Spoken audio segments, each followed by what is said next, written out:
चंपावत में बनेगा उत्तराखंड का तीसरा साइंस सेंटर। मुख्यमंत्री पुष्कर सिंह धामी ने किया वर्चुअली भूमि पूजन। कहा, विकास में मील का पत्थर साबित होगा साइंस सेंटर।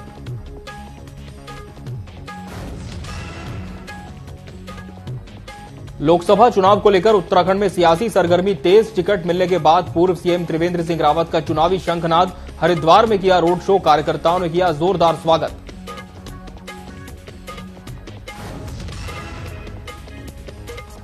नैनीताल जेल में अव्यवस्था मामले पर सुनवाई। हाईकोर्ट ने सरकार से पूछे सवाल। सुधारीकर गण पर 10 दिन के भीतर मांगा जवाब। 25 मार्च को होगी मामले की अगली सुनवाई।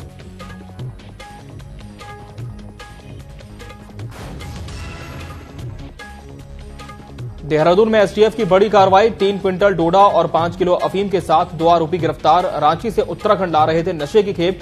ड्रग्स फ्री देवभूमि अभियान के तहत कार्रवाई।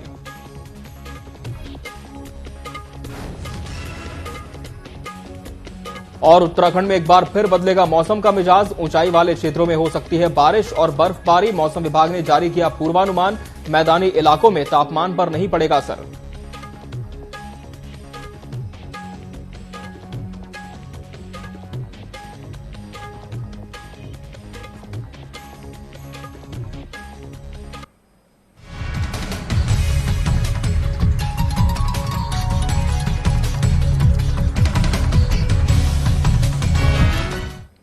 नमस्कार, बहुत स्वागत है आपका न्यूज अपडेट में। मैं हूं आपके साथ अमित शर्मा। शुरुआत करते हैं खबरों की।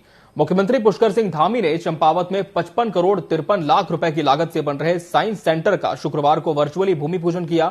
इस सेंटर के बनने से छात्र छात्राओं को पढ़ाई और शोध में मदद मिलेगी। इसके अलावा सीएम ने पहाड़ों में बढ़ रही नशे की लत को देखते हुए चंपावत में एक नशा मुक्ति केंद्र का भी शुभारंभ किया। इस मौके पर सीएम धामी ने कहा कि यह विज्ञान केंद्र हमारे आदर्श चंपावत के विकास में मील का पत्थर साबित होगा। आज के चंपावत के साइंस सिटी के उद्घाटन के शिला भूमि पूजन के आज के इस विशेष कार्यक्रम में वर्चुअल माध्यम से जुड़े हमारे मुख्यमंत्री जी और इस स्थान में जहां पर ये बनना है, ये 100 नाली जमीन है। एक भव्य और दिव्य साइंस सिटी सेंटर का यहां पर निर्माण होगा, जिसकी लागत लगभग 55 करोड़ रुपया होगी। और मैं समझता हूं कि आज के युग में साइंस ही मनुष्य के लिए सबसे ज्यादा प्रेरक है और आज हम जो भी कर सकते हैं वो साइंस टेक्नोलॉजी के माध्यम से ही जा सकते हैं। और इसलिए इस मेरे लोकसभा क्षेत्र के अंतर्गत जिस प्रकार से मानस खंड साइंस सेंटर अल्मोड़ा का उद्घाटन हुआ, माननीय मुख्यमंत्री सीएम धामी लाभार्थी सम्मान समारोह और जनसंवाद कार्यक्रम में भाग लेने जसपुर पहुंचे। सामान्य चुनाव आचार संहिता लगने से पहले सीएम सिंह धामी ने लोकार्पण और शिलान्यास की झड़ी लगा दी। कार्यक्रम में पहुंचे सीएम धामी ने करोड़ों की योजनाओं के लोकार्पण और शिलान्यास किए। सीएम धामी ने नकल के कानून को मील का पत्थर बताया। इस दौरान केंद्रीय रक्षा राज्य मंत्री अजय भट्ट, बीजेपी जिला अध्यक्ष गुंजन सुखीजा, पूर्व विधायक शैलेंद्र मोहन सिंघल भी मौजूद रहे।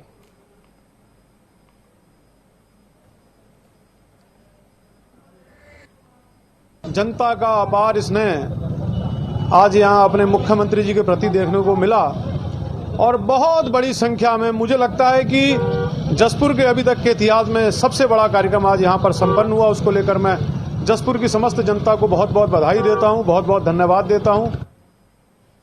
लोकसभा चुनाव को लेकर बीजेपी ने उत्तराखंड की 5 सीटों पर प्रत्याशियों की घोषणा कर दी है। हरिद्वार लोकसभा से पूर्व सीएम त्रिवेंद्र सिंह रावत पर पार्टी ने भरोसा जताया। पूर्व सीएम रावत आज नारसन बॉर्डर पर पहुंचे, जहां कार्यकर्ताओं ने उनका भव्य स्वागत किया। इसके बाद नारसन बॉर्डर से डोईवाला तक रोड शो निकाला। त्रिवेंद्र सिंह रावत ने सभी का आभार जताया और हरिद्वार लोकसभा सीट 5 लाख से अधिक मतों से बीजेपी की जीत हासिल करने और पीएम मोदी के तीसरी बार प्रधानमंत्री बनने की बात कही।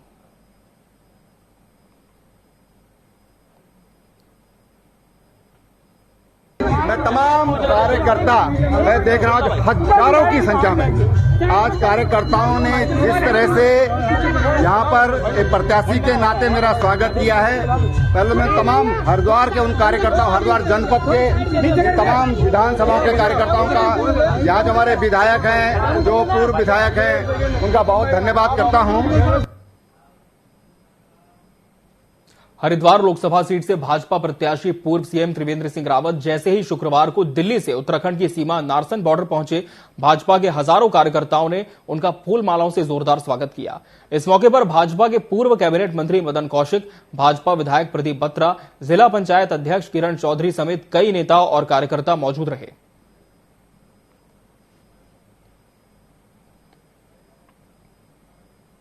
बहुत उत्साह, बीजेपी भारी मतों से जीतने जा रही है हरिद्वार सीट, भारी मतों से, जो कल्पना भी विपक्षी ने ना करी होगी कभी भी किसी ने भी। कुछ नहीं है मामला बीजेपी के सामने, कोई भी मामला यहाँ टिकता नहीं किसी भी प्रकार से। मोदी जी की योजनाओं के सामने, मोदी जी के विकास के सामने कोई नहीं टिक रहा सामने।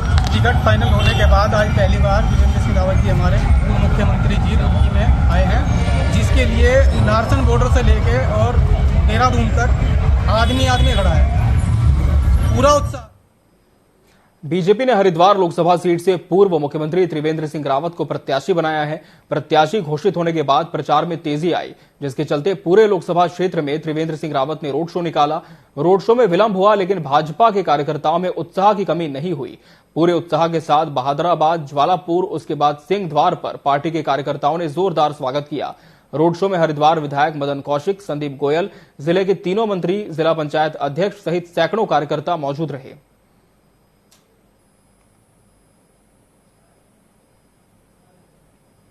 मैं बहुत आभारी हूँ तमाम इन कार्यकर्ताओं का, हजारों कार्यकर्ताओं का, विविध सामाजिक संगठनों का, क्योंकि मैंने ये यूपी से ही शुरू हो गया।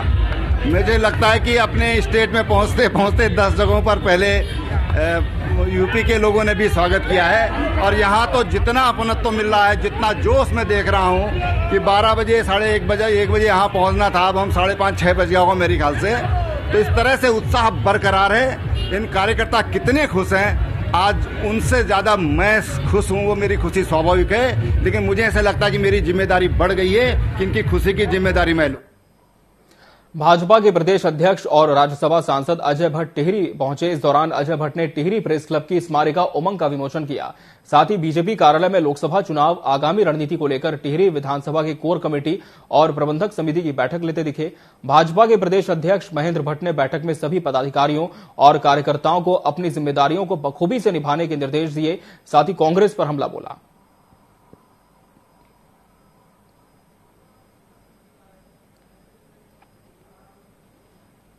उत्तरकाशी में गंगोत्री विधायक सुरेश चौहान ने भाजपा कार्यालय का शुभारंभ किया। इस दौरान विधिवत पूजा अर्चना की। सुरेश चौहान ने पूरे देश के मोदी में होने की बात कही। साथ ही इस बार 400 पार के नारे को लेकर भी विधायक का बयान सामने आया है।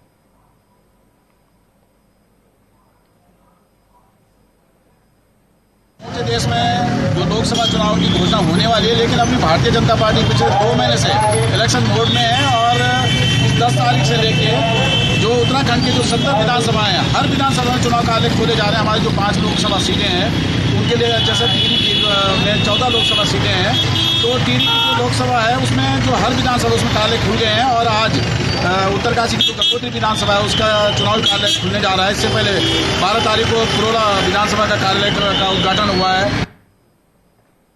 आज हमारे जो पूर्व नगर पालिका अध्यक्ष है श्रीमती जयंती राणा जी, उनके नेतृत्व में भी कई लोग आए। उससे पहले पूर्व नगर पालिका अध्यक्ष, पूर्व देश प्रमुख, तमाम वरिष्ठ लोग लगातार, लगभग पिछली बार कम से कम 600-700 हजार लोग जो है भारतीय कांग्रेस के जो बड़े बड़े नेता जो थे वो भाजपा में शामिल हुए। तो सबकी माननीय मोदी जी पर विश्वास है और हम चाहते हैं कि जिस तरह से आज हमारे देश को आगे ले जाने का जो विजन, जो 2047 तक के विकसित राष्ट्र में कैसा हमारा देश सबसे आगे हो, उसके लिए जो निरंतर माननीय मोदी जो काम कर रहे हैं, जो हमारे इस प्रदेश के यशस्वी मुख्यमंत्री काम कर रहे हैं, उसमें लगातार जनता का विश्वास बढ़ रहा है। और मुझे बहुत बड़ी खुशी हो रही है, आज हमारे कार्यालय का उद्घाटन था तो सैकड़ों लोग आज भी जो है भाजपा में शामिल हो रहे हैं।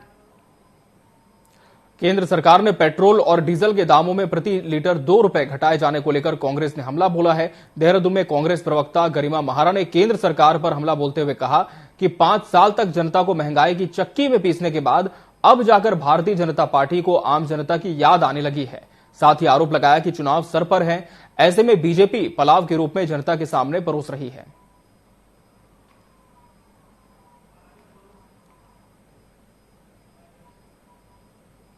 ये जो पुलाव है ये केवल 2-3 महीने तक परोसा जा रहा है। 5 साल तक आपको महंगाई की चक्की में पीसा गया इसी सरकार के द्वारा।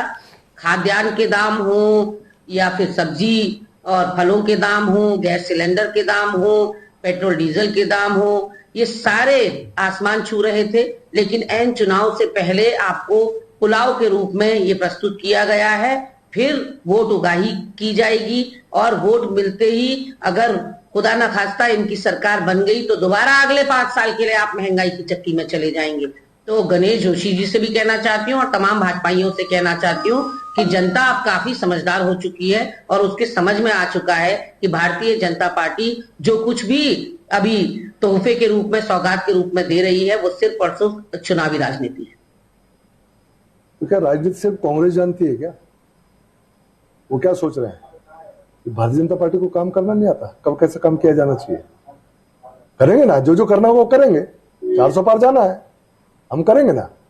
कांग्रेस को क्या तकलीफ वगैरह, लोगों को राहत मिल रही है। अगर चुनाव के कारण ही राहत मिल रही है तो राहत मिलनी चाहिए ना। कुल मिला के राहत मिल रही है, ये बड़ी बात है। अभी बहुत सारे निर्णय होंगे जिससे कांग्रेस आहत होगी, वो तैयार रहे इस चीज के लिए। और यहां रुकेंगे एक ब्रेक के लिए। ब्रेक के बाद भी खबरें जारी हैं।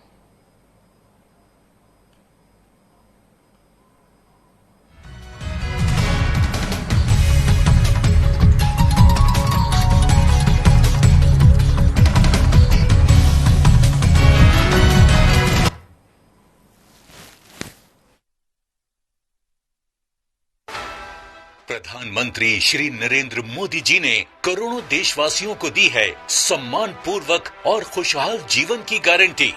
आप ये भली भांति जानते हैं कि मोदी की गारंटी यानी गारंटी पूरा होने की गारंटी। देवभूमि उत्तराखंड इस विकास यात्रा का महत्वपूर्ण हिस्सा है। राज्य में लगातार फैल रहा है हाईवे और सड़कों का नेटवर्क। दिल्ली देहरादून एक्सप्रेसवे से समय की बचत होगी और निवेश के रास्ते खुलेंगे, यानी मजबूत अर्थव्यवस्था की गारंटी। 4 धाम ऑल वेदर रोड और 4 धाम रेल लाइन से श्रद्धालुओं को मिली है सुरक्षित और सुगम 4 धाम यात्रा की गारंटी। राज्य के दूरस्थ गांवों तक पात्र लाभार्थियों को अनेक कल्याणकारी योजनाओं से जोड़ा गया है। पीएम आवास योजना से गरीब परिवारों को मिली है पक्के घर की गारंटी। पीएम सौभाग्य योजना से बिजली, जल जीवन मिशन से स्वच्छ पानी, पीएम गरीब कल्याण अन्न योजना से राशन और आयुष्मान भारत योजना से 5 लाख रुपए तक मुफ्त इलाज की गारंटी। महिलाओं के जीवन में बड़े स्तर पर सुधार आया है। उज्ज्वला योजना से मिले मुफ्त गैस कनेक्शन से धुआं रहित ईंधन और लखपति दीदी योजना ने आर्थिक सशक्तिकरण की दी है गारंटी। पीएम किसान सम्मान निधि से साल में 6,000 रुपए की गारंटी।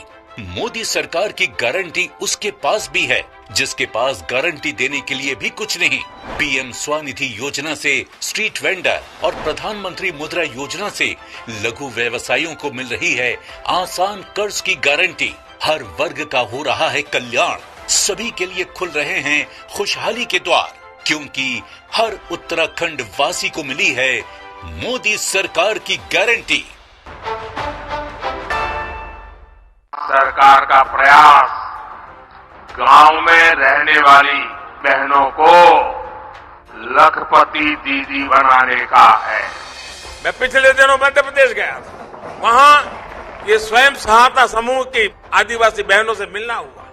जितने समूह थे उन्होंने कहा अब तो हमारी पहचान है, हम लखपति दीदी हैं। अपनी उड़ान है भर रही है, बादलों तक उड़ चुकी, मुश्किल सफर था तय किया, नाकामियों से लड़ चुकी, नए भारत की नारी है। यशस्वी प्रधानमंत्री श्री नरेंद्र मोदी जी के मार्गदर्शन में मध्य प्रदेश के युवा मुख्यमंत्री डॉक्टर मोहन यादव के नेतृत्व में स्व सहायता समूहों के माध्यम से मध्य प्रदेश की महिलाएं आत्मनिर्भर और स्वावलंबी बन रही हैं।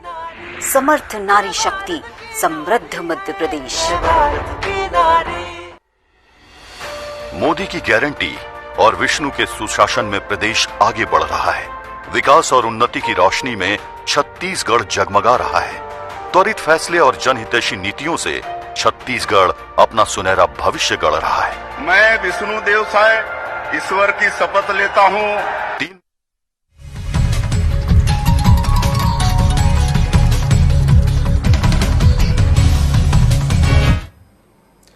ब्रेक के बाद एक बार फिर स्वागत है आपका। रुक करते हैं खबरों का। उत्तराखंड हाईकोर्ट ने नैनीताल जेल में फैली अव्यवस्थाओं और जेल के जर्जर भवन का स्वतः संज्ञान लेने वाली जनहित याचिका पर सुनवाई की। मामले की सुनवाई करते हुए मुख्य न्यायाधीश की अध्यक्षता वाली खंडपीठ ने राज्य सरकार से पूछा है कि जेल को शिफ्ट किया जाए या इसका सुधारीकरण किया जाए। इस बारे में 10 दिन के भीतर स्थिति स्पष्ट करने को कहा गया है। कोर्ट ने अधिवक्ता श्रुति जोशी को इस मामले में न्याय मित्र नियुक्त किया है। कोर्ट ने उनसे कहा है कि वो जेल का निरीक्षण करें, कैदियों से मिलकर उनकी समस्याओं से कोर्ट को अवगत कराएं, जिससे कि जेल में बंद कैदी समाज की मुख्यधारा से जुड़ सकें।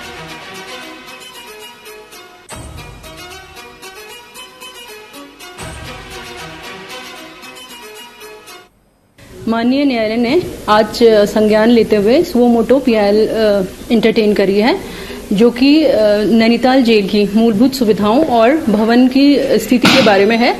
नैनीताल की जो बिल्डिंग है, जेल की बिल्डिंग 1906 में बनी है और बहुत जर्जर अवस्था में है। कई जगह से यहाँ पे पानी टपकता रहता है और मूलभूत सुविधाओं की बहुत कमी है। ये जो जेल है, इसकी कैपेसिटी केवल 70 कैदियों की है, जिसमें कि 140 कैदी अभी रह रहे हैं और उनको प्रॉपर सुविधाएं जो कि एक इंसान होने के नाते उन्हें मिलनी चाहिए वो नहीं है। और दूसरा, जेल की एक्सेस जो है वो रोड से, हॉस्पिटल से नहीं है। और दूसरा ये है कि ये बहुत सेंसिटिव जोन में है, जहां पे कई बार लैंडस्लाइड की संभावनाएं हैं। चारों धाम यात्रा को लेकर पुलिस प्रशासन ने अपनी तैयारियां करनी शुरू कर दी है। मई में चारों धाम यात्रा शुरू होनी है। ऐसे में पुलिस के सामने चार धाम यात्रा मार्गों में ट्रैफिक व्यवस्था सहित यात्रियों की सुरक्षा को सुनिश्चित करना और अन्य सुरक्षा व्यवस्थाओं को पुख्ता करने के अलावा कई अन्य अतिरिक्त जिम्मेदारियां होती हैं, जिसको लेकर आईजी गढ़वाल ने जानकारी दी।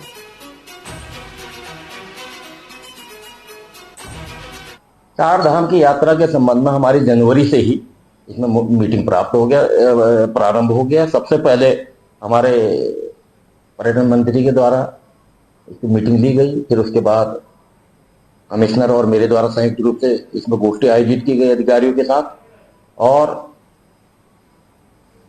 चीफ सेक्रेटरी महोदया के द्वारा भी इस संबंध में गोष्ठी की गई है। और साथ ही अंत में माननीय मुख्यमंत्री के द्वारा भी चार धाम की गोष्ठी आयोजित की गई है। उसमें सारे विभागों को निर्देशित कर दिया गया। और जहां तक कंसर्न है पुलिस का, हमारी पहले से ही एक सेट ड्रिल है कि हर धाम में जो जितनी पुलिस आवश्यकता होती है वहां के भीड़ को रेगुलेट करने के लिए, उसके अनुसार से हमारे सारे प्लानिंग बन चुकी है।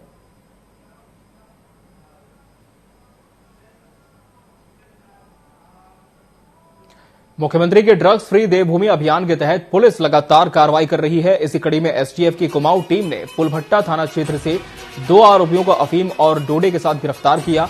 दोनों ही अंतर्राज्यीय तस्कर हैं, जो कि झारखंड की राजधानी रांची से अफीम और डोडा उत्तराखंड ला रहे थे। वरिष्ठ पुलिस अधीक्षक ने पूरे मामले की जानकारी दी।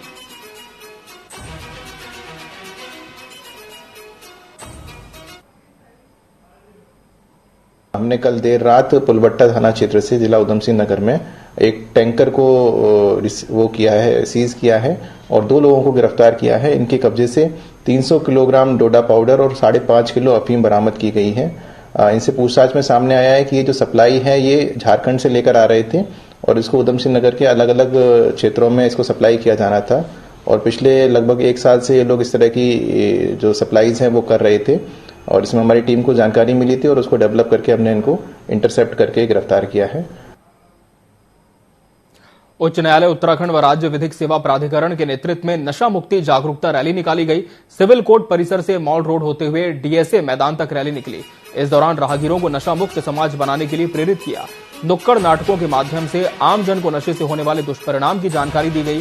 जिला सत्र न्यायाधीश ने कहा कि आज पूरे देश में नशा एक गंभीर समस्या बन गया है। नशे से होने वाले दुष्प्रभाव और दुष्परिणाम बताकर युवाओं को प्रेरित किया जा रहा है। हाथों में मशाले लेकर उन्होंने जन जागरूकता अभियान चलाया और नशे से दूर रहने का संदेश दिया।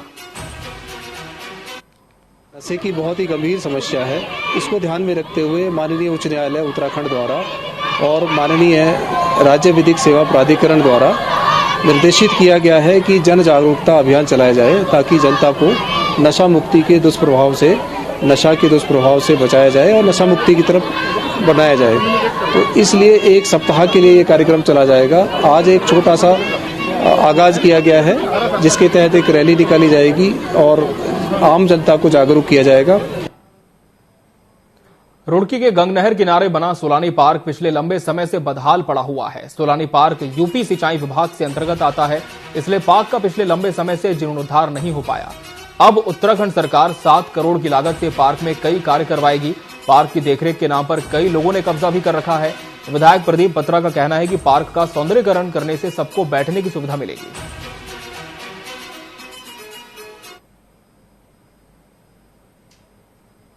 पार्क मैं सोचता हूँ जो शहर के बीच में और गंगनहर के किनारे है, वहाँ पर जो है कई सालों से जीर्णोद्धार नहीं हुआ उसका और जनता को उसका लाभ नहीं मिल पा रहा। मैं कहता हूँ कि इसका जीर्णोद्धार भी होगा और इसमें फाउंटेन, हॉर्टिकल्चर, ग्रीनरी और झूले वगैरह लगेंगे और बच्चों के लिए कैंटीन की व्यवस्था भी करी जाएगी। तो मैं कहता हूँ कि ये बहुत अच्छा काम रुकी जनता के लिए होगा, जिससे कि लोग शाम को जाकर वहाँ पर बैठेंगे और पर्यटन की दृष्टि से बहुत अच्छी जगह है वो। आसपास जो है गंगनहर है और बहुत अच्छा नज़ारा वहाँ पर है, तो इसका निश्चित रूप से लाभ मिलेगा और एक अच्छा बजट जो है उसके लिए मंजूर हुआ है, जिससे कि अब बहुत एक स्थायी काम जो है पार्क में होगा। उत्तराखंड में लक्सर के जलावाला गांव के ग्रामीणों और उप प्रधान की शिकायत पर कार्रवाई करते हुए बीडीओ विकास कार्यों का जांच करने पहुंचे। इस दौरान खानपुर बीडीओ ने पंचायत में 3 सीसी सड़कों और मनरेगा के कराए गए नाले के सफाई कार्यों की जांच की। जांच में ग्राम प्रधान पर लगे आरोप गलत पाए गए। ग्राम प्रधान ने शिकायतकर्ताओं पर उनकी छवि धूमिल करने और मानहानि पहुंचाने की बात कहते हुए शिकायतकर्ता के खिलाफ कोर्ट जाने की बात कही है।